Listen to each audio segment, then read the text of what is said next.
सत्ता की शुरुआत आज बंगाल की राजनीति की खबरों से करते हैं, जिसमें स्पष्ट नतीजों के 24 घंटे बाद भी राजनीतिक माहौल में शांति और संयम की कोई उम्मीद नहीं दिख रही है और राजनीतिक हमला आज भी उसी तरह तीखा और नुकीला है जैसे चुनाव प्रचार के दौरान हुआ करता था। हालांकि आज का यह हमला एक तरफा था और सिर्फ ममता बनर्जी की तरफ से था। 15 वर्ष तक पश्चिम बंगाल की मुख्यमंत्री रही ममता बनर्जी ने टीएमसी और खुद की हार के बाद एक प्रेस कॉन्फ्रेंस की। वो बहुत गुस्से में थी। उनके एक तरफ भतीजे अभिषेक बनर्जी थे और दूसरी तरफ फिरहाद हकीम। इस प्रेस कॉन्फ्रेंस में ममता बनर्जी ने पश्चिम बंगाल के नतीजों को स्वीकार करने से इनकार कर दिया। ममता ने साफ कहा कि वो हारी नहीं है, इसलिए इस्तीफे का सवाल ही नहीं है। ममता ने कहा कि उन्हें हार का सबूत चाहिए। तकरीबन 25 मिनट की प्रेस कॉन्फ्रेंस में ममता बनर्जी ने बंगाल के चुनाव और नतीजों पर 5 एंगल दिए, जिनमें पहला एंगल ये था, जबरन हराया गया। उन्होंने कहा कि वो हारी नहीं है, उन्हें जबरन हराया गया है। पीएम और गृह मंत्री ने मिलकर उन्हें हराया है। दूसरा एंगल था कि अत्याचार हुआ है। ममता बनर्जी ने प्रेस कॉन्फ्रेंस में कहा कि उनके साथ मारपीट की गई, उन्हें काउंटिंग सेंटर से धक्के देकर बाहर निकाला गया। तीसरा एंगल था कि चुनाव आयोग असली विलेन है। ममता ने साफ कहा कि वो बीजेपी के खिलाफ नहीं है, चुनाव आयोग के खिलाफ चुनाव लड़ रही थी। वो बीजेपी के खिलाफ नहीं, एक्चुअली चुनाव आयोग के खिलाफ चुनाव लड़ रही थी। बीजेपी ने चुनाव आयोग का इस्तेमाल किया है। चौथा एंगल यह था कि इंडिया गठबंधन एकजुट है। ममता बनर्जी ने यह भी साफ किया कि उन्हें इंडिया गठबंधन के नेताओं के फोन आए और वो विपक्षी एकता को मजबूत करेंगे। पांचवा एंगल यह था कि भविष्य की रणनीति पर अब वो क्या करने वाली हैं। यह एंगल इसी पर आधारित था। अब लोगों के मन में यह सवाल भी है कि ममता आगे क्या करने वाली हैं, और इस पर ममता ने साफ किया कि वो अभी कुछ नहीं बताएंगी, प्लान तैयार है। एक बार सुनिए ममता बनर्जी ने क्या कहा और फिर आपको राजनीतिक रिएक्शंस दिखाते हैं।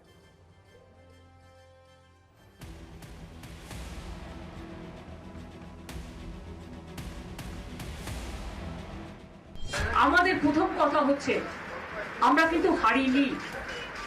আমাদের 100 সিট জোর করে লুট করা হয়েছে। আমাদের লড়াইটা বিজেপির সাথে ছিল না।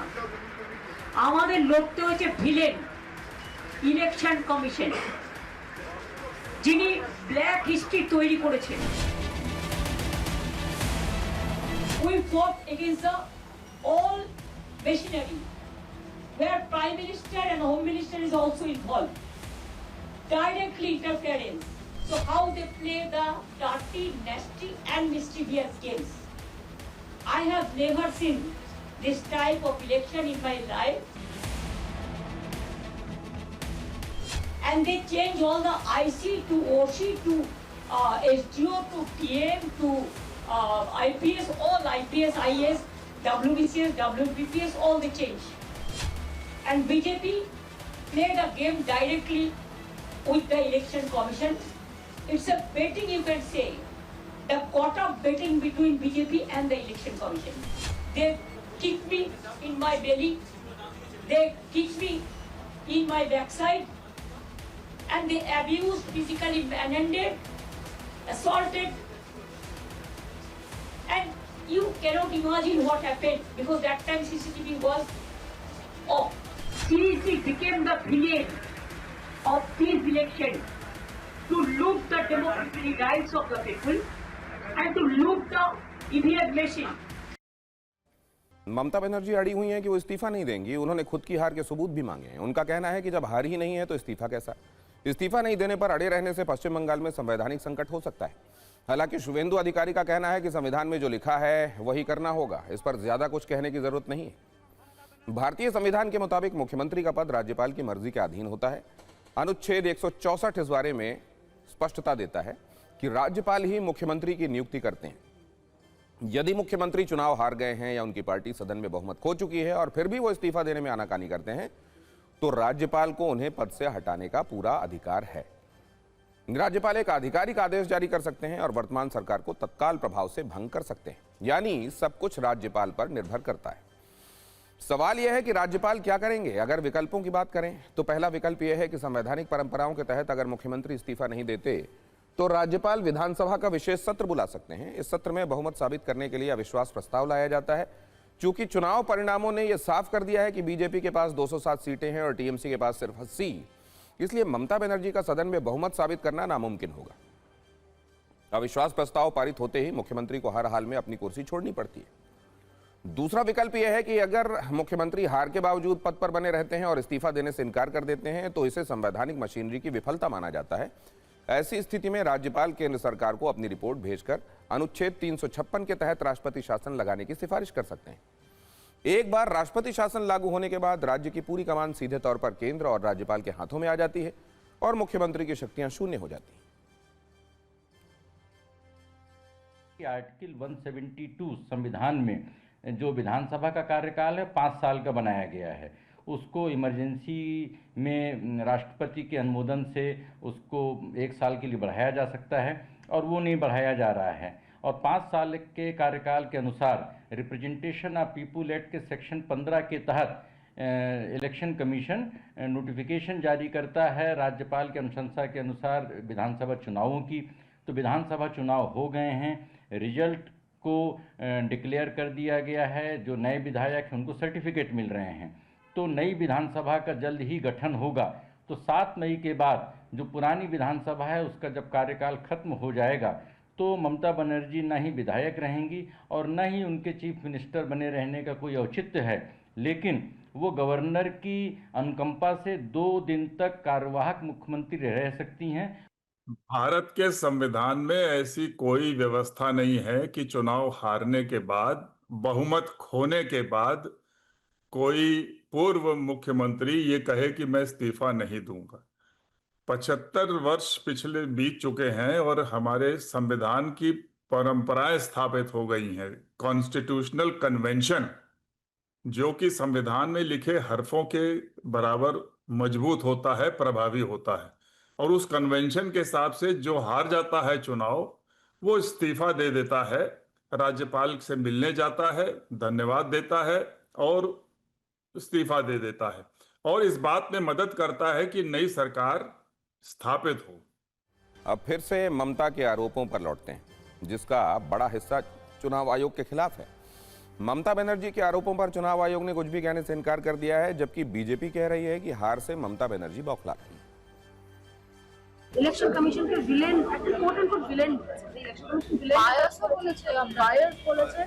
দেখো যেটা আছে আমি কিছু বক্তব্য দিতে পারবো না, আমি শুনিনি উনি কোন পরিপ্রেক্ষিতে উনি বলেছেন কি বলেছেন, যেটা আছে আমি এখন রিঅ্যাক্ট করব না। প্রয়োজন হবে আমি যখন ভিজি দেখবো, কনটেক্সট জানবো, স্পেসিফিক এলিগেশন জানবো, স্পেসিফিক দিনের আছে তারপরে বলতে পারবো। इतना झूठ बोलते हुए, जबरदस्ती आप लोगों ने चुनाव, इतना झूठ बोलते हुए शर्म नहीं आती है? मुख्यमंत्री हैं, जेड+ की सुरक्षा में, कैसे सेंट्रल फोर्स मारपीट कर ली? नो उल्लू बनावेंगे, वो ऐड आता था ना, नो उल्लू बनावेंगे, तो अब ये सब नहीं चलेगा। काट की हांडी नहीं चलती है बार बार। The misuse of political machinery is at the peak. I fully agree with him. There is no doubt in it. इसमें पार्टी प्रवक्ता बताएगा, कॉन्स्टिट्यूशन में सब लिखा हुआ है, ज्यादा बोलने की जरूरत नहीं। ममता बनर्जी ने आरोपों की जो सीरीज शाम को लॉन्च की, उसका ट्रेलर कल से ही देखने के लिए मिलने लगा था और आज उन्हें इंडिया गठबंधन के दूसरे नेताओं का समर्थन भी मिला।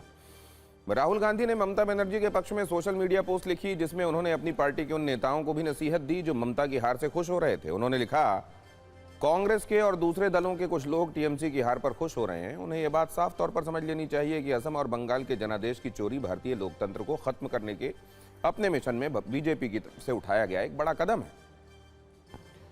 छोटी मोटी राजनीति को एक तरफ रख दें, यह किसी एक पार्टी या दूसरी पार्टी की बात नहीं है। ममता बनर्जी को यह बयान अच्छा लगा। राहुल गांधी समेत इंडिया गठबंधन के बड़े नेताओं की उनसे बात हुई, इसके लिए उन्होंने सबको धन्यवाद दिया और कहा कि वो इंडिया गठबंधन को मजबूत करेंगे।